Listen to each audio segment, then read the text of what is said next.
우리 서로 인사합시다. 메리 크리스마스.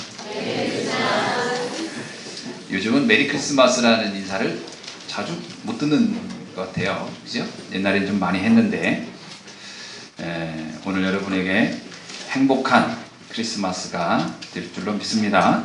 예. 크리스마스 날 선물 받아서 즐거운 게 아니고 더 중요한 영적 비밀을 알므로 행복한 축복의 날이 될 수 있기를 바랍니다. 보통 이제 사람들이 이런 얘기를 해요. 기독교도 이제 종교 중에 하나 아니냐. 맞습니다. 지금 그렇게 우리 사용하고 있죠. 그런데 사실은 좀 되게 학문적으로나 근원적으로 들어가 보면 기독교는 종교가 아닙니다.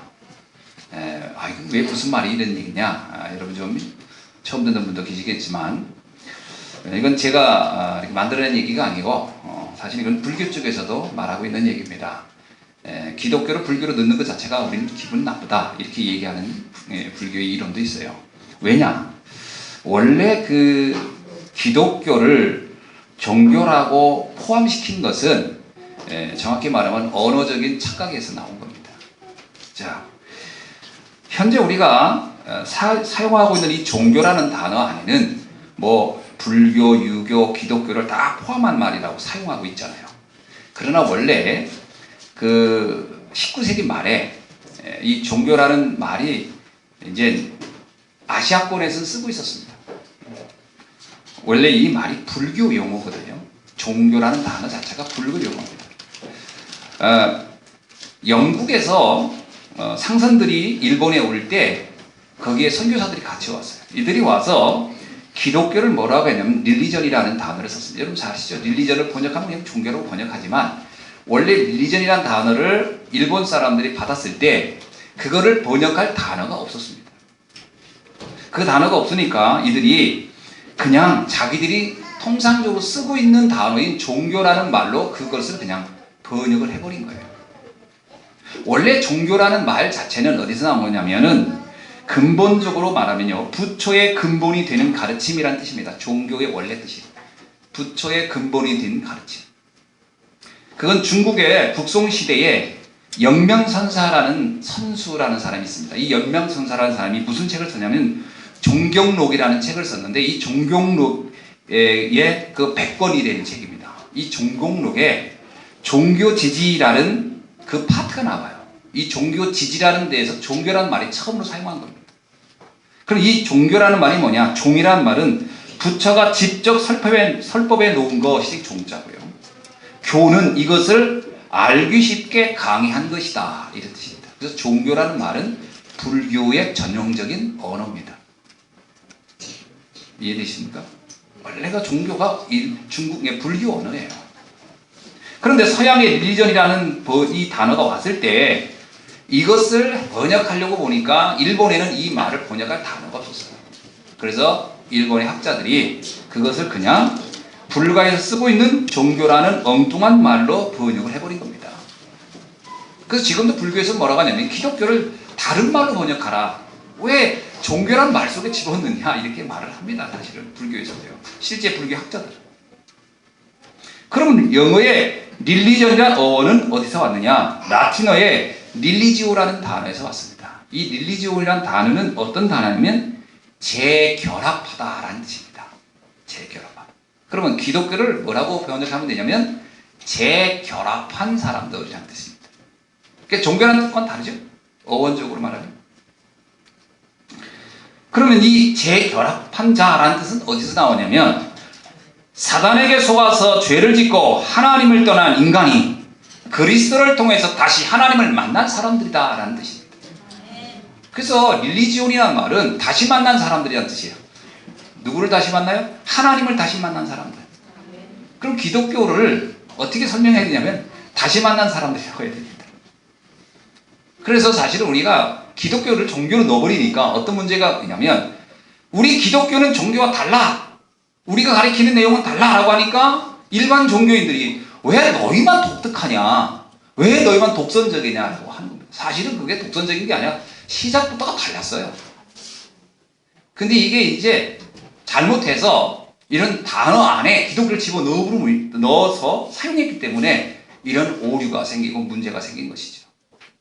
그래서 우리 성도들은 지금이야 이렇게 하나의 언어가 되어버려서 보편적으로 쓰고 있으니까 어쩔 수 없이 쓰지만, 기독교는 근본적으로 다르구나. 알고는 있어야 됩니다. 이건 상식적으로 알고 있어야 돼요. 그러니까 여러분이 인터넷 가가지고 쳐보세요. 종교의 어원이라고 한번 쳐보세요. 그러면 여기에 대해서 쫙 나옵니다. 그래서 기독교는 종교가 아니다. 아멘. 이건 그냥 상식적으로만 알고 있으면 됩니다. 또 어디 가서 이런 말 하면 이제 굉장히 우리가 특이한 사람인 줄 알지만 사실 그 사람이 무식한 사람이에요. 그때는 이제 인터넷에 있는 거 복사해서 보여주면 돼요. 그리고 이 단어는 불교 쪽에서도 싫어합니다. 사실은 기독교를 종교라고 하는 말. 원래 종교란 말 자체가 아주 불교 언어이기 때문에 그렇습니다. 자, 그래서 오늘 우리가 이 성탄절을 맞이해서 여러분은 진정한 의미의 성경이 말하는 기독교인, 하나님을 다시 만난 사람들, 그 축복을 회복하고 누려야 할 줄로 믿습니다. 그래서 오늘 제목을 제가 이렇게 잡았어요. 하나님과 인간의 만남. 아멘. 성탄절이 뭐냐? 하나님과 인간의 만남. 전 그렇게 해석이 돼요. 자, 왜 하나님과 인간의 만남일까요? 인간이 하나님을 떠나 있었기 때문이죠. 그 내용을 마태복음 1장 22절로 23절에서 성탄을 아주 설명을 잘했습니다. 한번 우리 찾아볼까요? 마태복음 1장 성탄의 설명을 마태가 한 겁니다. 이게 성탄이다 이런 얘기죠. 마태복음 1장 22절로 23절입니다. 보라, 처녀가 잉태하여 아들을 낳을 것이야. 22절부터 보면 더 낫겠죠. 이 모든 일이 된 것은 주께서 선지자로 하신 말씀을 이루려 하심이니 이르시되, 보라, 처녀가 잉태하여 아들을 낳을 것이 그의 이름을 임마누엘이라 하리라 하셨으니, 이를 번역하면 뭐라고요? 하나님이 우리와 함께 계시다 함이라. 여기서 함께 계시다는 말이 만나다는 말이에요. 만나다. 그러니까 임마누엘이 뭐냐? 우리가 하나님을 만난 것이다. 그래서 우리가 세 가지를 좀 제가 이 자리를 통해서 전달하려고 합니다. 첫째는 뭐냐면, 하나님은 인간을 만나야만 일이 됩니다. 그건 하나님의 방법이에요. 하나님의 구원 사역과 하나님의 모든 일들은 인간을 통해서 하게 돼 있어요. 하나님은 동물을 통해서는 역사를 움직이지 않습니다.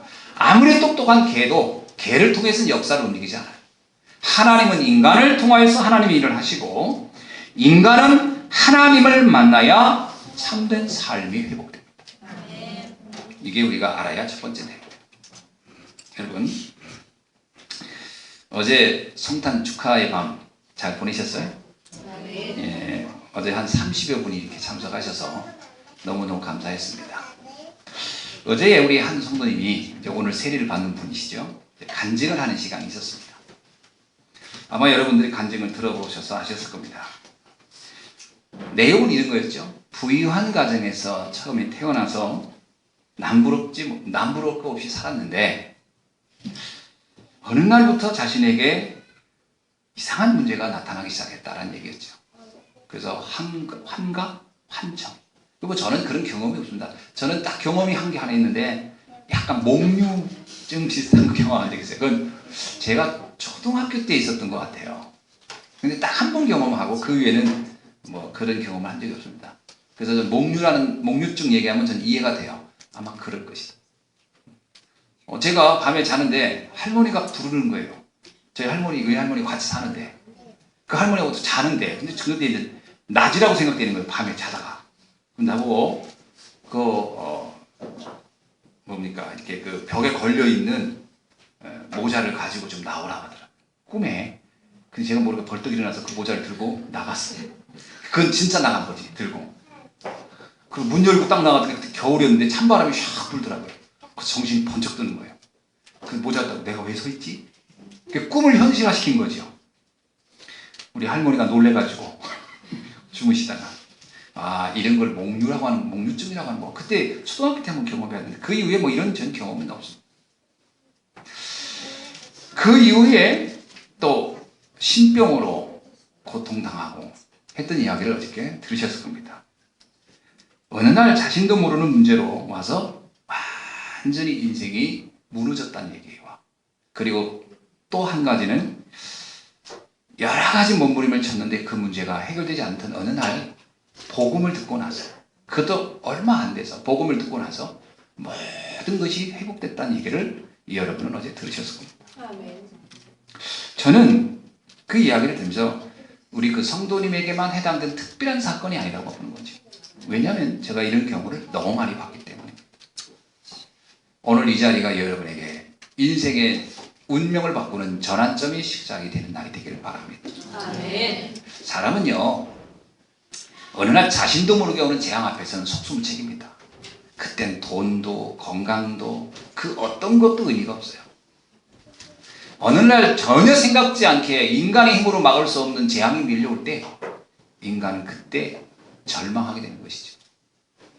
그게 왜 올까요? 그 사람이 인격이 부족해서요? 그 사람의 배경에 어떤 집안에 어떤 잘못이 있었어요? 아닙니다. 그것은 이미 하나님을 떠나 있는 근본적인 문제 때문에 오는 거거든요. 단지 사람들은 그거를 몰라요.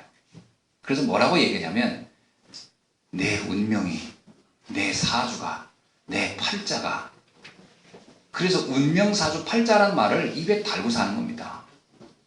왜냐하면 운명사주 팔자란 말이 뭐죠? 내 노력으로 해결할 수 없다는 말을 함축한 말이에요. 내 힘으로 해결이 안 된다는 거예요. 돈을 벌어놨는데도 재앙이 오면 그럽니다. 근데 내 팔자가 왜 이렇지? 열심히 살았는데 재앙이 옵니다. 내 사주가 잘못됐나? 그때 쓰는 단어입니다. 그게 왜 오지요? 성경에 말합니다. 그건 너의 잘못도 아니고 누구의 부모의 잘못도 아니다. 그거는 근본적으로 올 수밖에 없는 근원적 문제를 가지고 있는 인생. 그게 하나님을 떠나 있는 문제라는 거죠. 이것에 대해서 성경만 말하고 있습니다. 하나님을 떠나 있는 인생에 겪을 수밖에 없는 재앙. 여러분, 정말 우리 성탄이 우리에게 무엇을 의미합니까? 하나님을 만나는 것이라는 뜻인데, 그것은 다시 말하면 지금까지 왔던 모든 재앙과 저주가 끝나는 사건이 될 수 있다는 것입니다. 오늘 여러분에게 모든 흑암과 재앙이 떠나는 최고의 축복의 날이 될 수 있기를 주의 이름으로 축원합니다. 제가 목회를 하면서 그래도 한 20년 넘게 목회를 했던 것 같아요. 많은 사람들을 다 만났다고는 할 수 없지만 그래도 제법 많이 만났던 것 같아요. 다양한 사람들을 만났습니다. 그 많은 사람들을 만나는 중에 공통적인 것을 하나 깨달았는데 그게 뭐냐면 모든 사람은 예외 없이 행복하지 않다는 겁니다. 별말을 다 해도 행복하지 않다. 제가 의사를 만나서 얘기해 봤는데도 행복한 의사를 본 적이 없어요. 돈을 많이 가진 분을 만나봤어요. 그분 역시 돈 자랑은 하는데 행복하지는 않아요. 똑똑한 사람도 만나봤습니다. 박사 학위를 서너 개 가진 분도 만나봤어요. 자기의 지식 자랑을 하는데 행복하지는 않더라고요.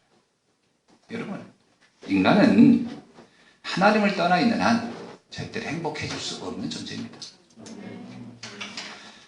이 사실을 우리가 깨닫기만 해도 큰 영적인 세계에 눈이 열리게 되는 줄 믿습니다. 사람들은 그걸 속이고 있어요. 대부분 속이고 있어요. 특히 성공한 사람일수록 그 성공이라는 것을 앞세워서 자기를 속입니다. 나름대로 세상 앞에서 자신의 최신머리를 뭐라고 이런 건 잘 한다고 하나요? 이렇게 자기 위치를 이렇게 잘 이렇게 관리하는 분일수록 자기의 불행을 철저하게 속이고 있습니다. 진짜 알고 보면 아니라는 것이죠. 그 속은 이미 다 무너져 있는데도 끝까지 웃고 있습니다. 그래서 이런 유행가가 있더라고요. 내가 웃는 건 웃는 게 아니야. 그렇습니다. 웃고 있지만 웃는 게 아니야. 표정 관리를 하고 있는 것이지 웃는 게 아닙니다. 거의 모든 사람은 그렇죠. 물론 철없을 때는 언젠간 좋은 날이 오겠지라는 것도 있어서 그것 때문에 자기가 그렇게 불행하다는 생각을 못하지. 그러나 인생을 좀 살아보면 아마 제 말을 공감할 겁니다. 사람은 절대로 행복할 수 있는 존재가 아니라는 겁니다. 그래서 성탄을 왜 우리가 기쁘다 부르셨냐 하는가? 우리에게 근본의 문제를 해결할 답을 알게 했기 때문에. 절대로 행복을 가질 수 없는 인간이 행복할 수 있는 비밀을 알기 때문에 그날을 우리는 기쁘다고 하는 것이죠. 그래서 이것을 복음이라고 합니다. 복음이 뭐죠? 복된 소식입니다. 굿뉴스, 좋은 소식이죠. 왜 좋은 뉴스입니까? 왜 좋은 소식이죠?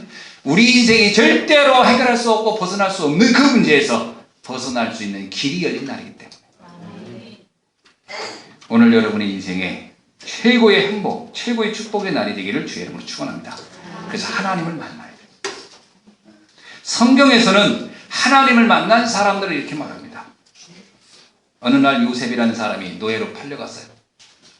근데 그 요셉이 다른 건 몰랐는데 딱 하나는 알았어요. 하나님을 알았어요. 그래서 성경에 말하기를 여호와께서 요셉과 함께 계시다. 그게 요셉의 인생을 반전시키는, 역전시키는 최고의 비밀이 됐습니다. 여러분이 지금 살아온 날까지 내 인생이 정말 되는 게 없었고 내 인생의 모든 것이 암울했다면 오늘 그 인생을 반전시킬 수 있는 길이 딱 하나 있습니다. 하나님을 만나는 것입니다. 그 외에 다른 길이 없어요. 제가 전도 현장에서 사람들 가끔 만나서 얘기해 봅니다. 전에 교회 다녔던 사람도 만나보고 뭐 이런저런 일로 상처받은 사람도 많이 만나봐요. 근데 제가 공통적인 걸 하나 깨달아요. 이분들이 교회는 다녔는데 하나님을 만났다는 것에 대해서 아는 사람이 없어요. 그 하나님을 어떻게 만나는지도 몰라요. 그러니까 이분들은 자기 소견대로 신앙생활해요. 그러니까 자기가 아는 대로 열심히 하면 만나는 줄 알아요. 아닙니다. 세상에 어떻게 열심히 한다고 하나님 만나십니까? 아니에요. 성경에서 우리에게 하나님을 만날 수 있는 비밀을 분명히 말하고 있는데 우리가 두 번째로 깨달을 게 뭐냐면 인간은 어떤 노력을 하도 하나님을 만날 수 없다는 겁니다. 이게 우리가 알아야 두 번째 진리예요. 자, 인간은 하나님을 반드시 만나야 행복한다는 것이 첫 번째인데 두 번째는 뭐냐면 그 인간은 하나님을 절대로 만날 수 없다는 게 두 번째. 인간은 절대로 하나님을 못 만나게 돼 있어요. 왜 그렇죠? 인간은 육체 앞에 제한되어 있는 존재예요. 육체 안에 제한되어 있기 때문에 영적인 하나님은 인간이 마음대로 만날 수가 없습니다. 어떤 분이 그러더라고요. 자기가 꿈을 꿨는데 하나님을 만났대요. 제가 한번 오래된 일인데 제가 어느 기도원에 좀 쉬러 갔었어요. 그때 한참 피곤했는데 근데 그분이 그런 얘기를 하더라고요. 자기 꿈에 하나님을 만났다고. 근데 호기심이 나잖아요. 도대체 어떤 하나님 했더니 하얀 머리에 백발을 쫙 하고 수염이 이렇게 쫙 내세요. 딱 듣다가 전설의 고향을 많이 보셨군요. 그건 하나님이 아닙니다. 하나님은 외모가 없어요. 그런 분들이 간혹 있어요. 또 어떤 분은 꿈속에 뭐 십자가를 봤다는 거예요. 하나님을 봤다는 거예요. 제가 그랬습니다. 평소에 교회 십자가를 참 많이 봤나 보죠. 인간이 하나님을 만날 수는 없습니다. 어떤 분이 그러더라고요. 성경 공부를 많이 하면 하나님을 만나는 줄 아닙니다. 율법주의지 하나님을 만나는 건 아닙니다. 어떤 사람이 복음도 모르고 영적인 세계 하나도 모르는데 기도를 하면 하나님 만나는 줄 알고 또 기도를 합니다. 그래서 산기도 하고 뭐해서 만났대요. 어떤 신을. 그게 귀신을 만난 겁니다. 무불통신이라는 말을 어저께 처음 들어봤죠? 스스로 신을 만나는 거.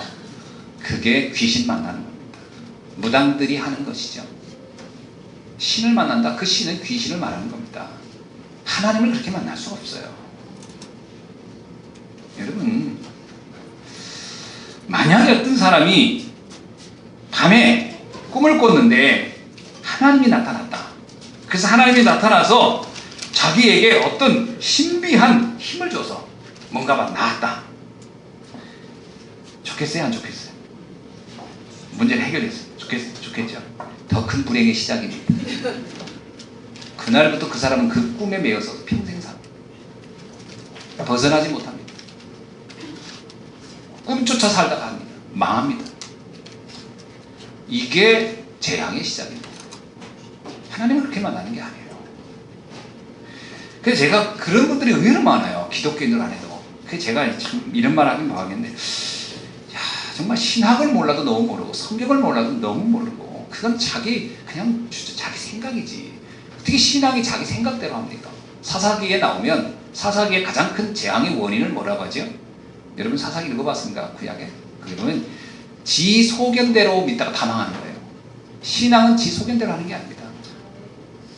모세의 형 아론이 자기 소견대로 하나님을 섬겼어요. 정성을 다해서 섬겼습니다. 어떻게 섬겼습니까? 정성을 다해서 금을 갖다 모아놓고 그걸 녹여서 금송아지 만들고, 그리고 뭐라면 이게 하나님이다. 하나님이 진노하여 그걸 만든 사람들 다 징벌합니다. 왜 그러지요? 하나님은 그렇게 만나는 게 아니기 때문에 그렇습니다. 인간은 어떤 수준으로 어떤 방법으로도 그 어떤 인간에도 마찬가지인데 하나님을 만날 수가 없습니다. 로마서 3장 23절에 이렇게 말하고 있습니다. 모든 사람은 죄를 범하였음에 하나님의 영광에 이르지 못하니라. 한 사람도 하나님께 인간은 갈 수가 없어요. 모든 사람은 죄. 자, 여러분 한번 생각해보세요. 여기에 죄 없는 분 있습니까? 우리는 어떤 면에서요 하나님을 갈 수 있는 존재가 못 됩니다. 우리 힘으로. 성경에서 이렇게 말합니다. 창세기 3장 이후에 이 땅도 저주를 받았다. 하나님을 만날 수 있는 방법은 아무것도 없습니다. 사람이 망하였음에 완전히 망하였다는 겁니다. 그래서 유명한 칼빈이라는 신학자는 이렇게 말했어요. 인간은 완전히 부패해버렸다. 인간은 생존할 가능성이 없는 영적으로 완전히 부패합니다. 그래서 뭐라고, 그의 생각하는 것, 그가 계획하는 것이 항상 악한 것이다. 그의 입에서는 독만 나온다. 그가 입을 열수록 사람들에게 상처는 주는 것이다. 이게 인간이라는 거예요. 그래서 하나님이 그 하나님을 만날 수 있는 방법을 생각한 겁니다. 왜? 인간은 하나님께 갈 수 없기 때문에. 여러분, 어린아이가 태어나면요 젖먹이가 그 갓난아기는 젖인지 뭔지 구분을 하도 못합니다. 그냥 아무거나 집어서 입에 넣죠. 그래서 부모가 다 챙겨줘야 돼요. 그죠? 음식 하나하나 다, 뭐 요즘 부모들은 얼마나 아이들을 먹여주는지 뭐 하여튼 이건 먹으면 안 돼. 어떤 할머니가 다 씹어가지고 막 해줬죠. 절대 아이들한테 씹어서 주지 마세요. 여러분 입에 있는 모든 충치가 다 들어가요. 사랑한다는 마음으로. 하여튼 뭔가 합니다. 사람을 키울 때요. 마찬가지 인간이 하나님을 만날 수 있는 게 한 가지도 없어요. 하나님을 만날 수 있는 방법이 하나도. 그래서 하나님이 우리에게 하나님을 만날 수 있는 방법을 내셔요. 그것이 그리스도입니다. 성경에서 그리스도란 말은 어마어마한 말이에요. 여러분 예수가 그리스도다 많이 들어보셨죠? 어떤 분은 그러더라고요. 예수는 성이고 그리스도는 이름이라고. 아닙니다. 예수가 이름이고 그리스도가 성이 아니고 예수는 이름입니다. 그리스도는 직분을 말하는 겁니다. 마치 박근혜가 이름이고 대통령이 직분이듯이, 그렇죠? 박근혜 대통령 하면 직분이잖아요. 그래서 우리나라에 박근혜는 많잖아요. 박근혜 이름 많을 거예요. 전국을 다 모으면. 그러나 청와대에 있는 박근혜는 한 명밖에 없죠. 대통령 박근혜는 한 명밖에 없잖아요. 예수라는 이름은 흔한 이름입니다. 그 시대에. 그러나 나사렛 출신 예수 그리스도는 한 분밖에 없는 거예요. 그리고 그 그리스도가 무슨 의미냐면 하나님을 만날 수 없는 인간을 하나님을 만나게 하는 분이라는 뜻입니다. 인간을 붙잡고 있는 흑암, 사단, 저주의 세력을 없앨 수 있는 분이라는 말이에요. 우리로 하여금 지옥에서 천국으로 옮길 수 있는 그 능력을 가진 분이라는 뜻이 그리스도라는 말이에요. 그래서 하나님이 이 땅에 그리스도를 보내셨다는 말은 어마어마한 얘기입니다. 우리가 우리 스스로를 구원할 수 없기 때문에, 우리가 우리 자신의 저주와 재앙을 해결할 수 없기 때문에 하나님이 그 문제를 해결할 그리스도를 우리에게 보내셨다는 거예요. 그것이 창세기 3장 15절에 나오는 말씀. 여자의 후손이 와서 뱀의 머리를 상하게 할 것이니라. 그것이 최초의 그리스도에 대한 예언의 말씀입니다. 그래서 하나님께서는 그리스도를 통해서 하나님을 만난 길을 열어주셨습니다. 그것을 이사야 7장 14절에 이렇게 말합니다. 처녀가 잉태하여 아들을 낳을 것이요 그 이름을 임마누엘이라 하리라. 처녀가 잉태하다는 말은 무슨 뜻이죠? 그는 아담의 후손이 아니란 말입니다. 그는 죄인이 아니란 말이에요. 그는 인간과 하나님 사이를 연결할 수 있는 완전한 하나님이시며 완전한 인간의 모든 속성을 가진 분이란 뜻이에요. 그래서 처녀의 몸에서 탄생된 그리스도만이, 예수님만이 우리의 그리스도가 되시는 겁니다. 인간이 아무리 똑똑해도 정상적인 남녀 사이에 태어나는 사람은 그리스도가 될 자격이 없습니다. 왜냐하면 그에게 죄가 있기 때문에. 오직 죄가 없으신 한 분만이 하나님과 인간 사이의 유일한 중보자의 역할을 할 수 있습니다. 그게 그리스도란 말 속에 있는데요. 성탄이 무슨 날이냐? 바로 그분이 이 땅에 오신 날이라는 얘기예요. 오늘 이 성탄은 그래서 우리에게는 최고의 인생을 역전할 수 있는, 우리의 인생을 바꿀 수 있는, 우리의 운명을 바꿀 수 있는 축복의 날이 시작된 줄로 믿습니다. 그런데 그 그리스도가 왔다가 해서 모든 사람의 운명이 바뀌느냐? 그렇지 않습니다. 그렇지 않습니다. 그 그리스도를 내게 구주로 받아들인 사람에게만 그 의미가 나타나는 겁니다. 저는 가끔 전도할 때 그런 비유를 합니다. 암 환자에게 어떤 신약이 개발돼서 이 약을 먹기만 하면 모든 암이 낫는다 라는 뉴스가 딱 나왔다고 합시다. 그러면 그 암에 걸린 사람들은 너무 기쁜 소식이겠죠. 그랬더니 그렇겠죠. 맞습니다. 그러나 그 신약이 아무리 많이 나와도 그것을 내가 먹지 않는다면 그 신약의 효과는 나와 아무 상관이 없습니다. 그렇죠? 이 땅에 하나님을 만나는 길 되신 그리스도가 오셨지만 그분을 내가 내 마음의 구주로 받아들이지 않는다면 그분의 능력과 역사는 나의 인생과 아무 상관없습니다. 그래서 많은 사람들이 교회를 다니면서도요, 예수 그리스도를 내 마음의 구주로 영접하는 일에는 잘 모르는 분들 많더라고요. 정말 내 인생의 문제를 이해하고, 그렇죠? 내가 절대로 내 힘으로는 안 돼. 그래서 제가 이렇게 만나서 제일 안타까운 분들이 이런 분이다. 저는 아직 그리스도가 필요하지 않아요. 그런 분들을 만날 때마다 일단 이런 생각이 들면 대단한 분이다. 두 번째, 참 불행하겠다. 대단하다는 얘기는 지금 한계를 못 느낀다는 얘기고, 두 번째 불행하겠다는 얘기는 그것 때문에 그분은 망하겠구나. 자기 한계를 깨달아야 돼요. 그래서 예수님이 마태복음 5장에서 심령이 가난한 자가 복이 있다고 했어요. 내 힘으로 안 됩니다. 그래서 뭐라고 했어요?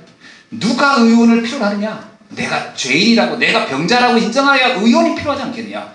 나는 의인입니다. 나는 건강하고 나는 아무런 필요성이 없어. 그런들 그에게 무슨 의원이 필요하겠느냐? 마찬가지입니다. 그렇죠? 가끔 의사들이 그러잖아요. 환자가 와가지고 의사보다 더 아는 척 할 때 미치겠다. 저번에 어떤 의사가 그러더라고. 환자가 와서 인터넷 보면서, 요즘 인터넷에서 웬만한 병명이 다 나오니까 더 아는 척 한다는 거예요. 제가 얼마 전에 그런 실수를 하지 않았습니까? 우리 딸이 숨을 못 쉰다고 막. 근데 우연히 어떤 한의사가 그러더라고. 천식인 것 같다고. 이야, 그걸 내가 아주 굳게 믿었어요. 천식이라고. 이거 천식인가 보다. 누가 무슨 말을 해도 천식이야. 이건 천식이야. 내가 확신이 오는 거야. 모든 증상이 천식이더라고. 그래서 인터넷을 다 쳐보니까 딱 천식 증상 똑같아. 근데 우리 딸이 이제 미국 유학가 있었어요. 그 나라에서는 그렇지 않다는 거예요. 근데 내가 여기서 아니라고. 얘는 천식이라고. 그래서 시카고에서 제일 큰 병원에 가서 걔가 검사를 맡았어요. 그거는 미국에서도 뭐 3번째 크다더라고요. 거기서 진짜 뭐 검사 다 했는데 아무 이상이 없다는 거예요. 천식이 아니라는 거예요. 내가 그래서 그 의사가 오진했다. 사람의 그 믿음이라는 게 무시무시합니다. 그리고 뭐라고 하냐면 천식이다. 그 의사 잘못 알고 있다. 한국으로 데려와야 되겠다.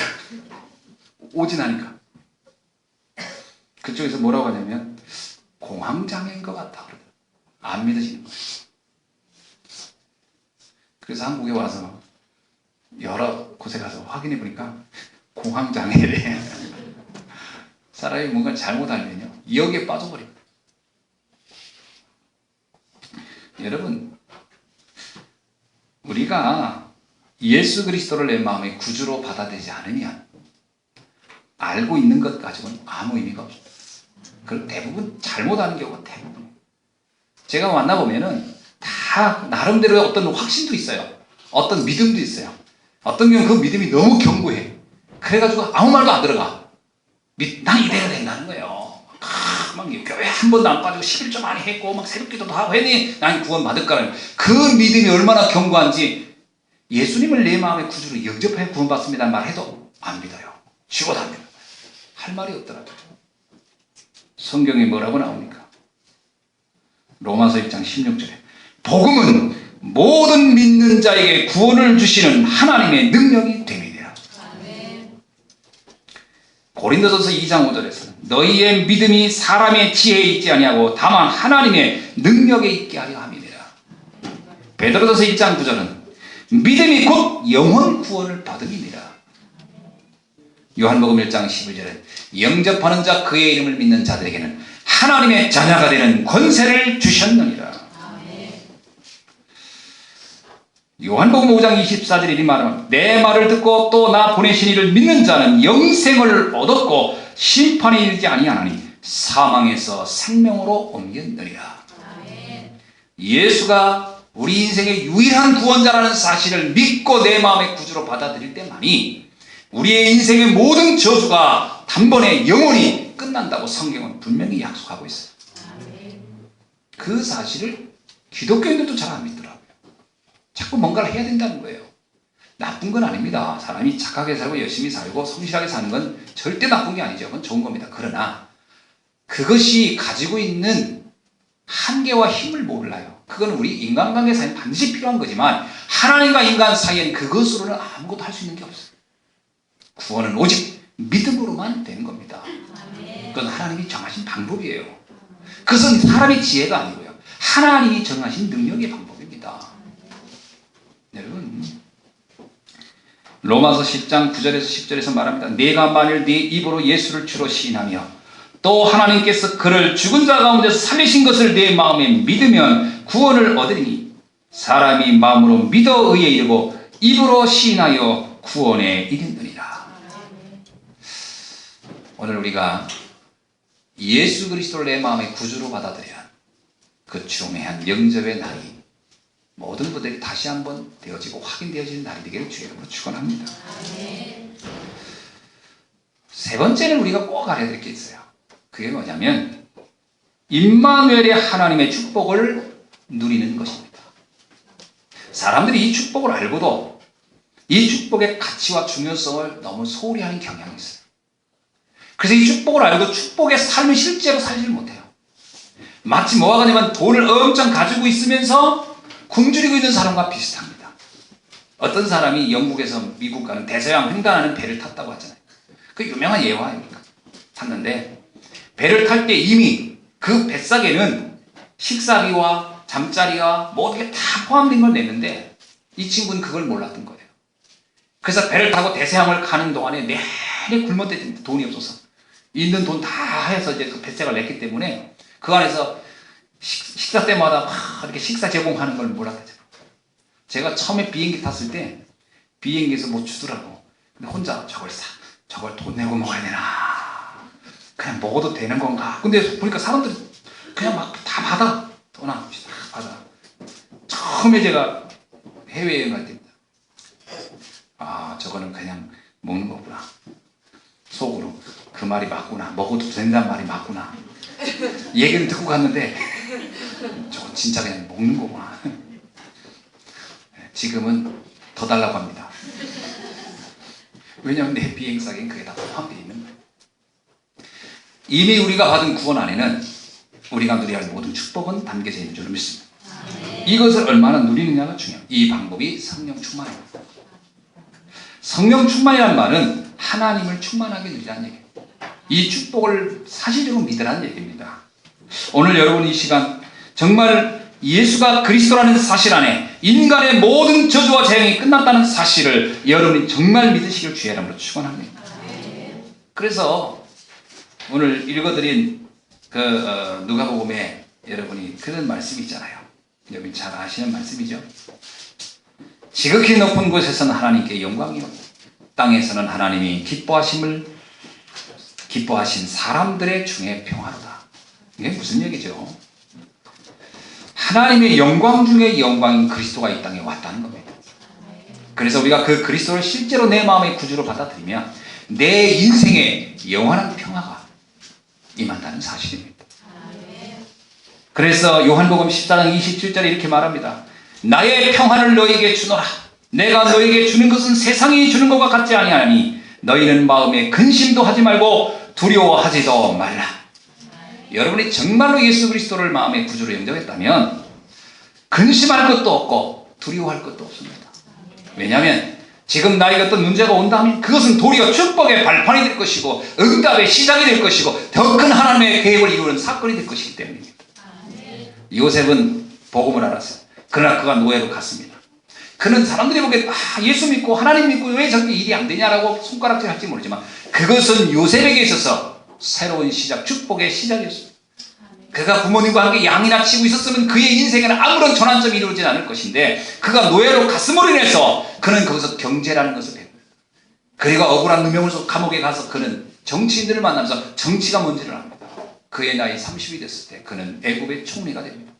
그가 배웠던 모든 경제, 그가 알았던 모든 정치를 활용하는, 그래서 우리에게 지금 일어나는 사건은 절대 재앙이 아니라는 겁니다. 그것은 중요한 축복의 발판이 될 것입니다. 응답의 시작이 될 것입니다.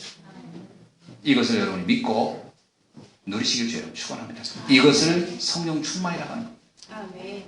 하나님이 주신 축복 반드시 믿으시고 그 응답을 누리기를 주의 이름으로 축원합니다. 말씀을 맺습니다. 여러분에게 세 가지를 당부드리고 싶습니다. 첫째는 뭐냐? 속지 말라는 얘기입니다. 여러분이 받은 구원, 또 하나님이 약속한 축복은 어마어마합니다. 세상의 어떤 왕, 세상의 어떤 환경도, 어떤 조건도, 어떤 문제도 이 축복을 바꿔낼 수는 없습니다. 속지 않기를 바랍니다. 오늘 특별히 세례를 받으신 세 분은 기억하십시오. 여러분이 받은 축복, 여러분이 받은 복음, 여러분이 누리는 응답은 어마어마한 겁니다. 지금도 계속 일어나고 있지만 앞으로도 계속 일어날 것입니다. 많은 사람들은 여러분을 속일 것입니다. 내가 믿는 복음이, 내가 아는 하나님이, 내가 아는 그리스도가 그렇게 중요하지 않고 나는 다른 걸 해야 돼 라고 해야 될지 모르겠습니다. 다른 건 참고해도 됩니다. 그러나 이 복음은 굳게 붙잡게 바랍니다. 지금까지 여러분의 인생을 바꾸는 그 복음은 앞으로 여러분의 인생을 더욱 축복되게 만들어갈 것입니다. 성도 여러분 속지 마시고, 많은 사람들은 우리에게 많은 얘기를 합니다. 1000사람을 만나면 1000마디의 말을 하고 10,000사람을 만나면 10,000가지의 말을 합니다. 우리를 더 불안하게 하고 더 다양하게 하고 심란하게 만들 것입니다. 사람의 말은 참고하십시오. 하나님의 말씀을 언약으로 잡기를 바랍니다. 하나님의 말씀은 완전한 것이며 하나님의 말씀은 여러분의 인생을 가장 축복되게 만들 것입니다. 두 번째는 말씀과 기도 속에서 힘을 얻으시기 바랍니다. 여러분의 의지로 힘을 얻을 수는 없습니다. 여러분의 어떤 노력으로 힘을 얻으실 수는 않습니다. 영적인 힘은 하나님이 주셔야 됩니다. 힘을 내는 게 있고 힘이 나는 게 있습니다. 너무 기쁜 사람을 기다릴 때는 그 시간이 길지가 않습니다. 그러나 정말 싫은 사람 만나려면 얼마나 지루한지 모릅니다. 힘을 내는 게 있고 힘을 나는 게 있는데 여러분이 말씀 안에 있고 기도 속에 있다면 어떤 문제가 오고 어떤 어려움이 와도 힘이 날 겁니다. 그걸 다 뛰어넘을 수 있는 능력이 여러분에게 생길 것입니다. 그래야 세상이 두렵지 않습니다.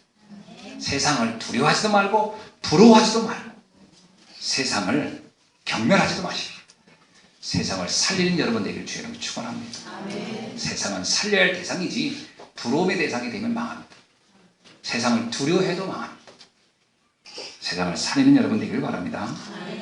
마지막으로 우리 주변에는 너무나 많은 사람들이 지금 무너져 있습니다. 그들은 여러 형태의 말을 합니다. 그 말은 한마디로 표현하면 나를 도와달라는 말입니다. 어떤 경우는 나한테 막 힘들게 할 때가 있습니다. 어떤 때는 나를 막 괴롭힐 때가 있습니다. 도와달라는 말입니다. 표현은 다양합니다. 여러분, 인간이 감정을 표현하는 단어들은 수백 가지가 돼요. 그 말 한마디 한마디에 착각하면 안 됩니다. 그 모든 말을 한마디로 딱 설명하면 도와달라는 말입니다. 뭘 어떻게 도와줍니까? 베드로가 안진뱅이에게, 나면서 안진뱅이, 성전 미문의 안진뱅이에게 한 말이 있습니다. 나는 금과 음은 없다. 그것을 준다 한들 너는 또 구걸할 것이다. 내게 있는 건 내게 주노니 나사렛 예수 그리스도의 이름으로 일어나 걸어라. 그가 그의 인생을 영원히 바꿔내는 축복의 비밀이고, 여러분이 도울 수 있는 비밀은 하나입니다. 그리스도를 전하는 겁니다. 여러분이 체험한 그리스도, 여러분이 누리고 있는 그리스도, 여러분이 알고 있는 그리스도, 그 그리스도를 전하기를 주의 이름으로 축원합니다. 여러분이 상상치 못한 많은 변화들을 보게 될 것입니다. 그들은 여러분에게 이런 얘기할 거예요. 내가 당신을 만난 것이 내 인생의 가장 행복한, 가장 축복된 날이었습니다. 여러분 그런 주역이 되기를 주의 이름으로 축원합니다. 기도하겠습니다. 하나님 감사합니다. 오늘 이 시간이 주신 말씀을 붙잡고 성탄의 가장 중요한 주인공이 되게 하여 주옵소서. 오늘도 하나님이 나와 함께 하심을 믿게 하시니 감사합니다. 그 하나님을 누리게 하시니 감사합니다. 그 하나님의 축복을 모든 이들과 함께 나눌 수 있게 하시고 모든 이들을 살리는 주역이 되게 하옵소서. 예수 그리스도의 이름으로 기도하옵나이다. 아멘.